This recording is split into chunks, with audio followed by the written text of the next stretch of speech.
নমস্কার বন্ধুরা, আজকের একটি জৈব সার জীবামৃত, যেটা সারা ভারতবর্ষে অত্যন্ত জনপ্রিয়, সেই সারটি কিভাবে একজন চাষি ভাই বানাচ্ছেন সেটা আপনাদেরকে আজ আমি দেখাবো। তো চলুন যাই, দেখে নিই কীভাবে তৈরি হচ্ছে জৈব কৃষির অত্যন্ত উপযোগী একটি সার জীবামৃত।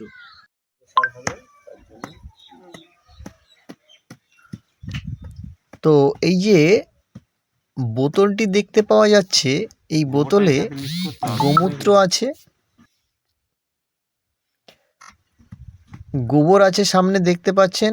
আর উনি একটি মাটি গুঁড়ো করছেন, যে মাটিতে কখনোই রাসায়নিক সার দেওয়া হয়নি এবং যে মাটিতে কেঁচো দেখতে পাওয়া যায়। যে ড্রামটি দেখছেন, এই ড্রামটি 30 লিটারের। যে চাষি বন্ধু বানাচ্ছেন উনি 20 লিটারের জন্য বানাচ্ছেন।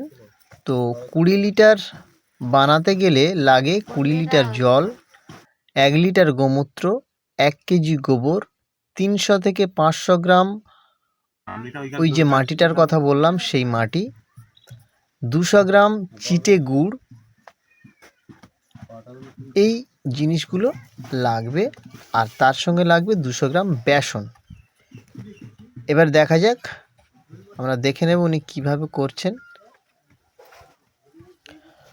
উনি যতক্ষণ তৈরি করছেন ততক্ষণে আপনাদেরকে জানিয়ে দিই, এই যে উপকরণগুলি আপনাদেরকে বললাম, এগুলি উনি কি করবেন, ওই যে ড্রামটা আছে ওই ড্রামের মধ্যে উনি রাখবেন, রেখে এটাকে একটা মিশ্রণ তৈরি করবেন এবং 7 দিন পর এটা উনি সার হিসাবে যে গাছে দিতে চাইবেন সেই গাছে দেবেন।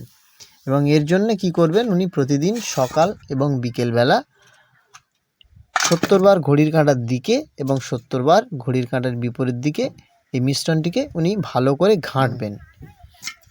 তো এইটুকুই আছে এই সারটি বানানোর জন্য। এই সারটি সারা ভারতবর্ষ জুড়ে ইদানিং অত্যন্ত জনপ্রিয় হয়েছে। মহারাষ্ট্রের এক চাষি এই সারটি সর্বপ্রথম ব্যবহার করে সবাইকে জানিয়েছিলেন এর উপকারিতা সম্বন্ধে, এবং এই সারটি এখনও পর্যন্ত যারা যারা ব্যবহার করেছেন এর চমৎকারী গুণ সম্বন্ধে তারা অবাক হয়ে গেছেন। প্রতিটা ফসলে আপনি যেখানে এই সারটি ব্যবহার করবেন আপনি নিজেই বুঝতে পারবেন যে এর কত গুণ। এই সারটি থেকে আপনি নাইট্রোজেনের কাজ পাবেন, বিভিন্ন গাছের বিভিন্ন অত্যাবশ্যকীয় উপাদানের কাজ পাবেন, এবং গাছের বৃদ্ধির জন্য, গাছের সুস্থ থাকার জন্য এই জৈব সারটি অত্যন্ত একটি প্রয়োজনীয় সার। তো আপনারা আমি বলছি আর আপনারা লক্ষ্য করতে থাকুন এই চাষি বন্ধু কিভাবে এটি বানাচ্ছেন। দেখুন ইনি কি করলেন, গোবর, বেসন এগুলো কিন্তু মিশিয়ে নিচ্ছেন, ভালো করে মিশিয়ে নিচ্ছেন। এবং বেসন যখন মিশাবেন লক্ষ্য করবেন বেসনটি যেন ভালোভাবে মিশে যায়, যেন বেসন হয় কি হয় একটু গুলটি গুলটি হয়ে যায়, তো সেটা যেন না হয়, সুন্দরভাবে যেন গোবরের সঙ্গে মিশে যায়। তো এখানে দেওয়া হলো গোমূত্র, দেওয়া হয়েছে বেসন, দেওয়া হয়েছে আর গোবর দেওয়া হয়েছে। উনি এটা মিশ্রণ করছেন।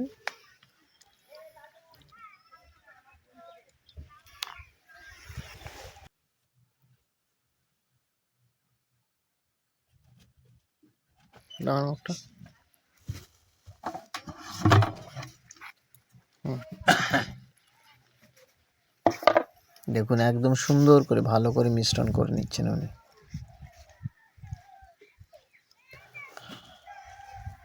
এগুলো যদি আপনারা করতে থাকেন চাষি বন্ধু, তাহলে দেখবেন আমরা যে সারের দোকানে, রাসায়নিক সারের দোকানের উপরে ভরসা করে নির্ভরশীল হয়ে আমরা চাষ করি সেটা কিন্তু আর করতে হবে না। আমরা নিজেরাই নিজেদের সার বানাতে পারবো, কৃষিতে আমাদের স্বনির্ভরতা আসবে, এবং সাথে সাথে কি হবে, আমরা যে ফসল উৎপাদন করব, যে ফসল খেয়ে আমরা বেঁচে থাকি এবং যে ফসল খেয়ে আমরা আমাদের জীবন ধারণ করি, সেই ফসল অনেকটা বিষমুক্ত হয়ে যাবে। আমরা যে বিষমুক্ত ফসল খাই এবং দিনে দিনে আমরা রোগগ্রস্ত হয়ে পড়ি, তো সেটা থেকে আমরা অনেকটা নিষ্কৃতি পাবো।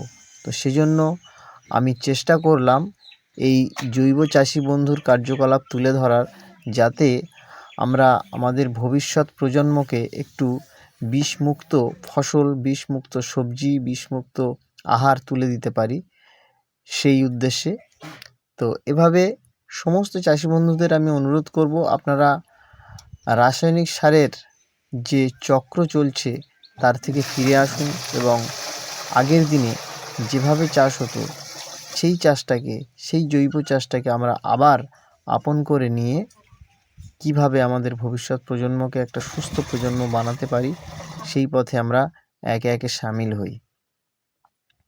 দেখুন, ইনি 20 লিটার জল দিয়ে দিলেন এবং ওই যে বোতলটা, ওখানে চিটে গুড় ছিল, চিটে গুড়টা উনি জলের সঙ্গে ভালো করে মিক্সড করে নিচ্ছেন। ধুয়ে নিয়ে তারপর ভাঁজো।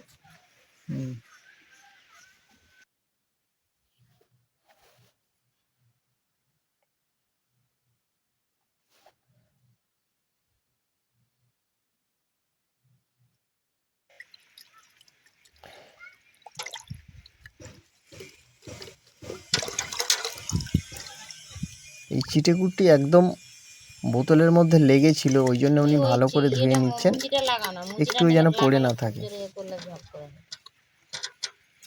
এখানে এই সারের, বলে রাখি, এখানে এই সারের মূল যে বিষয় সেটা হলো মাটি।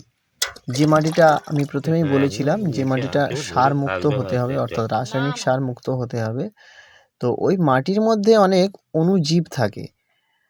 তো সেই অণুজীবগুলোকে বাঁচিয়ে রাখার জন্য আমরা এই উপাদানগুলি দিলাম, গুড় দিলাম, বেসন দিলাম, গোবর দিলাম, গোমূত্র দিলাম।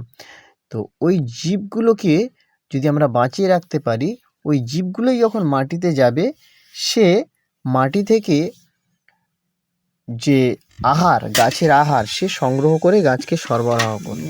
এটাই হলো এই সারের মূল নীতি। সার তো মাটিতে থাকে এবং আমরা জানি গাছেদের কোনো দাঁত নেই যা দিয়ে তারা খেতে পারে, মাটির মধ্যেই খাবার থাকে। তো সেই খাবারটা তাদের খাওয়ার যোগ্য করে তোলার জন্য কিন্তু এই পদ্ধতি। আর আমরা যে মুঠো মুঠো সার ব্যবহার করি, এটা কিন্তু সম্পূর্ণ অপ্রয়োজনীয়, লাগে না। গাছের খাবার সামান্য লাগে এবং যতটুকু লাগে সেটা কিন্তু আমরা খালি চোখে দেখতে পাবো না, এতই কম লাগে। কিন্তু আমরা মুঠো মুঠো সার ব্যবহার করি, বস্তা বস্তা সার ব্যবহার করি, কুইন্টাল কুইন্টাল সার ব্যবহার করি এবং কি করি, যারা রাসায়নিক সারের ব্যবসা করে তাদেরকে বড়লোক করে তুলি। তো এই জায়গা থেকে আমার উচিত মনে হয় যে প্রত্যেক চাষি বন্ধু, আপনারা ফিরে আসুন, আপনারা নিজেরাই নিজেদের চাষ করতে পারবেন। একটু ভরসা করে আপনারা চাষটা শুরু করুন এবং জৈব চাষের যে মজা, জৈব চাষের যে সুবিধা, তার লাভ আপনারা নিন। এবং আপনারা জানেন যে জৈব পদ্ধতিতে উৎপাদিত ফসলের দাম রাসায়নিক সার দিয়ে উৎপাদিত ফসলের দামের চেয়ে অনেকটাই বেশি হয়। তো দুদিক থেকেই আপনাদের লাভ। জৈব পদ্ধতিতে চাষ করলে আপনাদের চাষ খরচা প্রায় নেই বললেই চলে, উপরন্তু আপনারা লাভটাও পাবেন অনেকটা বেশি। তো আজকের দেখলেন যে সারটি তৈরি হলো তার নাম জীবামৃত। আপনারা সবাই নিজেরাও চেষ্টা করবেন এটা